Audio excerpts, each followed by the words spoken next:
ওরে, কেউ আমাকে ঘরে তোললা, বাইরে প্রচণ্ড ঠান্ডা।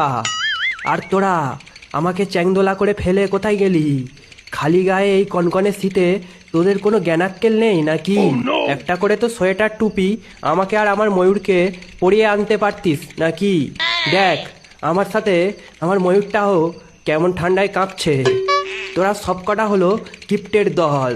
তোরা আমাকে এখানে কেন ফেলেছিস? কি ভেবেছিস জানি না নাকি? ওসব ছেলে টেলে কিছুই নয়, বন্ধুর পকেট কেটে ঝেড়ে খাওয়ার ধান্দা। আর আমি শুধু একটা মাধ্যম। আর এটা কি ধরনের প্রথা?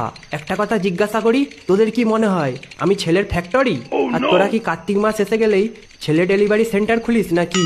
আমি হলাম দেব সেনাপতি, আমি যুদ্ধের দেবতা। আর আমাকে তোরা কি বানালি? ছেলে ডেলিভারি সেন্টারের হেড। আরে ভাই, তোদের যদি ছেলে লাগে তোরা নিজেরা ব্যায়াম কর, নিজেদের শরীর চর্চা কর, নিজেরা ভালো মন্দ খাবার খা। দেখ, একটা এক্সাম্পল দিই, না পড়ে সরস্বতী ঠাকুরকে ডেকে তারা কখনো পরীক্ষায় পাস করতে পারে না। পরীক্ষায় পাস করার জন্য পড়তে হয়, বুঝলি? কথাটা মনে রাখিস। ওরে, তোরা আমাকে কেউ ঘরে তোল, না হলে একটা কেউ চাদর দিয়ে যা ভাই, বাইরে প্রচণ্ড ঠান্ডা। এবার বোধহয় নিউমোনিয়া হয়ে যাবে। এই নিউমোনিয়া নিয়ে বাড়ি ফিরতে হবে।